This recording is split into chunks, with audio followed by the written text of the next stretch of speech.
구쌤의 거꾸로 한국사. 이번 시간에는 조선 후기 서민 문화의 전개와 영향에 대해서 살펴보도록 하겠습니다. 농업 생산력이 높아지고 상품 화폐 경제가 발달하게 되면서 서민들의 경제력과 사회적 지위도 향상됩니다. 그동안 여유 있는 양반들이 문화를 향유했다면 이제 그 문화 향유층이 문화를 누리는 층이 서민까지 확대되었다고 할 수 있겠죠. 문화라는 건 결국 정신적이든 경제적이든 여유가 있어야 가능하겠죠. 더군다나 서당 교육이 확산되면서 서민들의 의식 수준도 높아집니다. 그래서 서민들도 다양하게 표현할 수 있게 된 거죠. 이러한 서민 문화는 서민층이 문화의 주체로 성장을 했고 작품의 주인공도 이제 그들이 부러워하는 양반들이 아니라 서민들이 주인공으로 등장하게 되고, 그리고 실제로 현실 세계의 모습을 작품에 반영하고 자신들이 담고 싶은 마음, 양반 중심의 사회에 대한 비판적인 내용, 이런 비판 의식들이 담겨져 있고, 그동안 신분적으로 차별받았던 자신들의 모습을 극복하기 위해서 인간 존중, 평등 의식이 담겨져 있기도 했습니다. 이러한 특징을 보이고 있는 서민 문화. 이러한 서민 문화는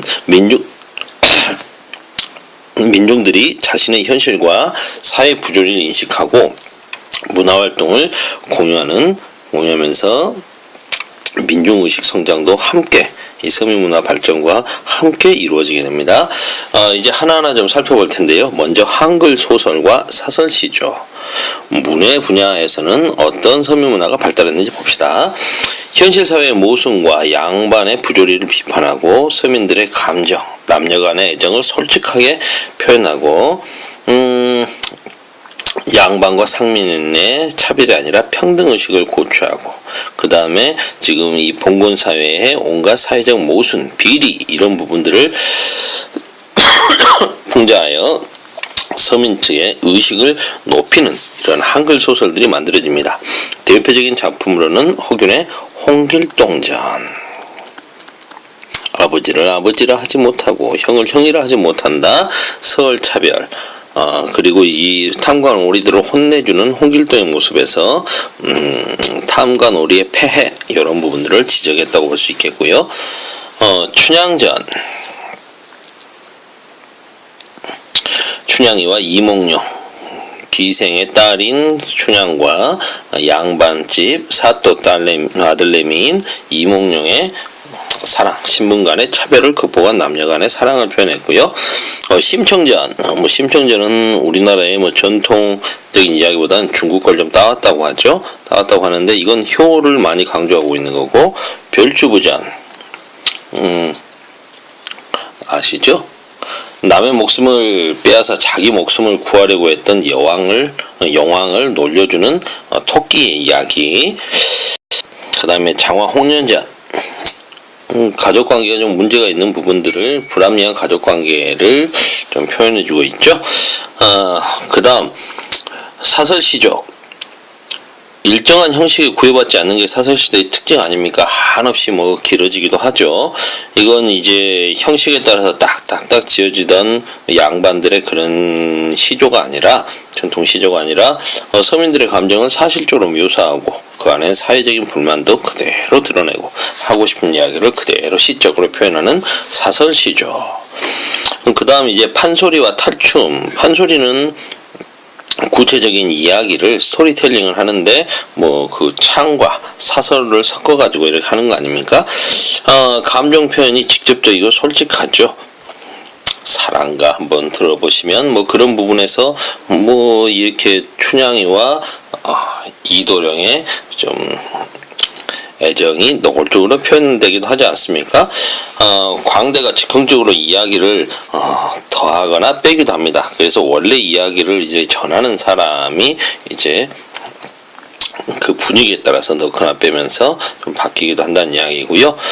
관중들은 그렇지 얼쑤 하면서 이렇게 추임새로 함께 어울리는 그런 판소리가 있었고요. 유행을 했고요. 탈춤. 향촌에서 마을 구수의 일부로 이제 공연을 하던 것이 정착되는 거죠.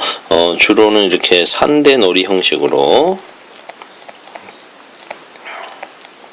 산대라고 하는 것은 쉽게 말해서 무대입니다. 무대인데 이제 그런 거 위에서 공연을 하는 게 이제 민족 오락으로 정착됐다는 거고요. 춤과 노래, 그다음에 이야기도 있고요.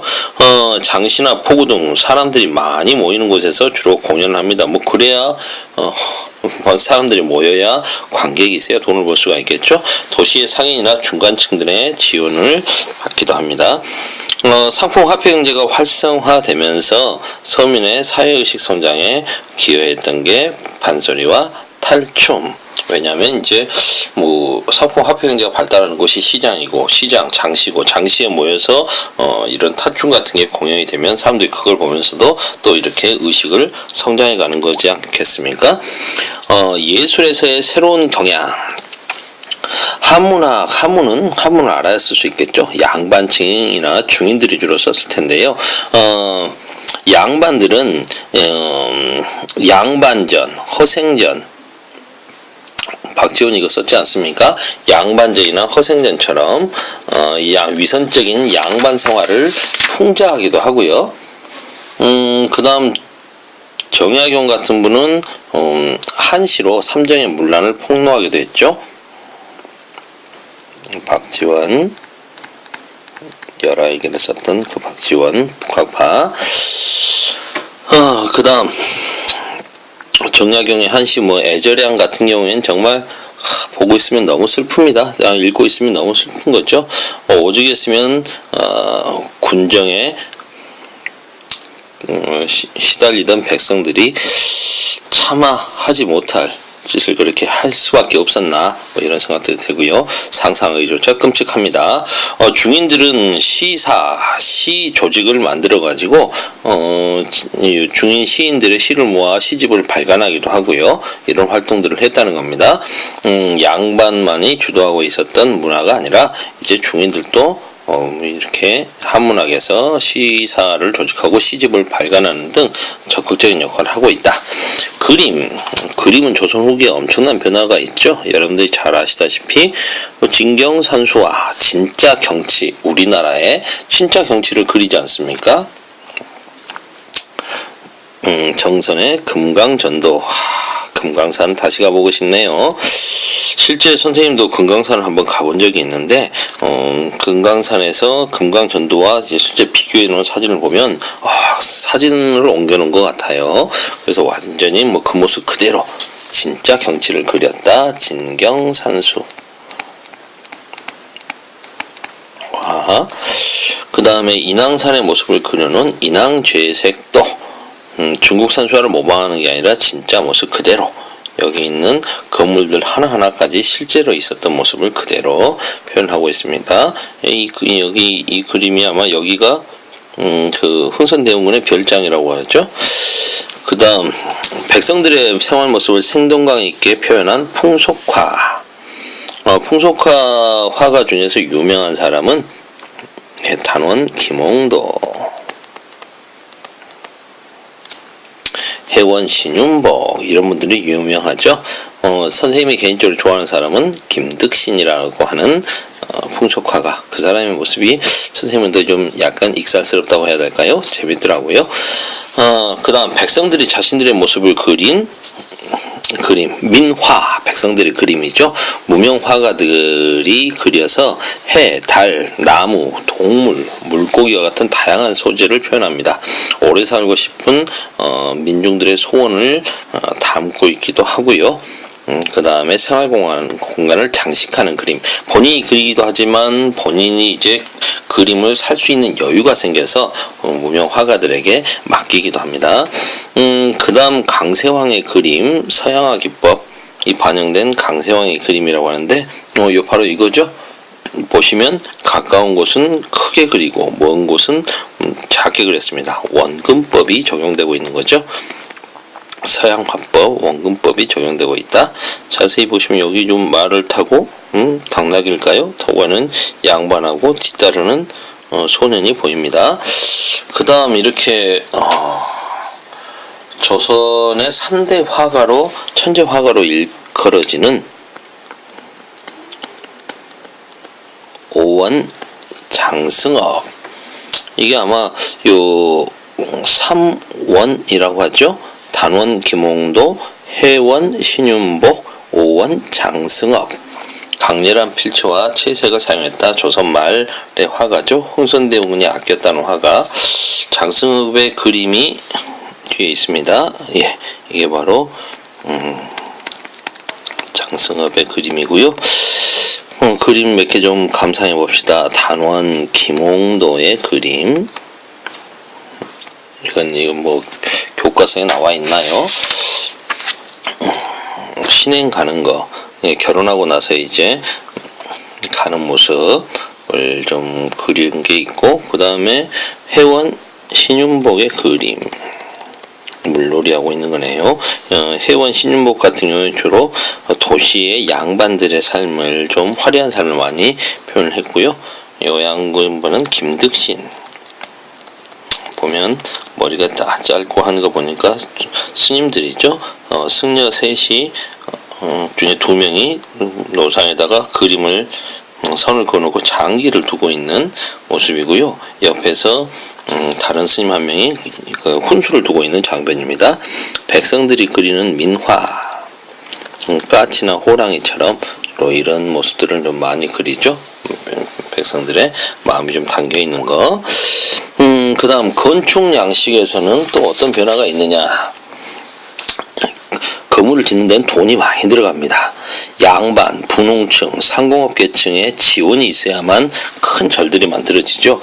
절이 만들어진다? 조선시대에 조선 후기가 되면 이제 불교가 다시 일어나게 됩니다. 그리고 또 이런 큰 건축물에 자기가 이렇게 기부를 한다, 짓는다라고 하면 그 지역에서 자신의 좀 위세를 과시하고 싶어하는 사람들이겠죠.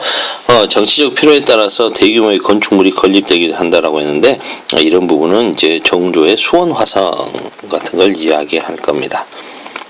군사적인 목적도 있지만 자신의 정치적인 이유가 있었죠. 17세기 이런 다층 사원 건축물이 많이 만들어진다. 금산사 미륵전, 법주사 팔상전. 우리 교과서에 나와 있는 게 법주사 팔상전이어서 선생님은 사진에 금산사 미륵전을 가지고 와봤습니다. 이게 금산사에 있는 미륵전이라고 하는 전각이죠. 목조 건축물. 그리고 18세기에는 논산의 쌍계사, 부안의 계암사, 안성의 성남사 등등이 중축되고 정조가 수원 화성을 만들기도 했습니다. 글씨, 공예품, 도자기, 음악 면에서는 먼저 글씨, 중국의 서법을 모방하던 것에서 독자적인 기풍이 일어났다. 김정희가 여러 서체를 연구하다가 자신만의 독자적인 추사체, 김정희 추사체를 완성했다. 이 글씨가 추사체라고 하네요. 선생님은 이 김정희, 제가 글씨를 볼 수 있는 능력이 뛰어난 건 아닙니다만 저는 요걸 더 좋아합니다. 요 양반을 좀 더 좋아해요. 이광사라고 하는 분인데요. 이분은 저하고 이름이 비슷해서 좋아하는 걸까요? 이 양반의 글씨체는 동국진체, 우리나라의 진짜 글씨체다. 동국진체 이광사, 이런 분들이 이제 서예가로 유명했고요. 도자기에서는 백자가 여전히 유행을 합니다. 근데 이 하얀 바탕 위에 파란색으로 그림을 그리는 청화백자가 특히 유행하게 되고요. 서민들은 옹기도 많이 썼다. 음악은 향유층에 따라서 다양하게 발전해서 양반들은 가곡과 시조를, 서민들은 민요를 좋아했다고 합니다. 민요가 유행했습니다. 여기까지 해야 될 것 같아요. 15분 넘으면 힘들어지거든요. 자, 14분에 끝내겠습니다.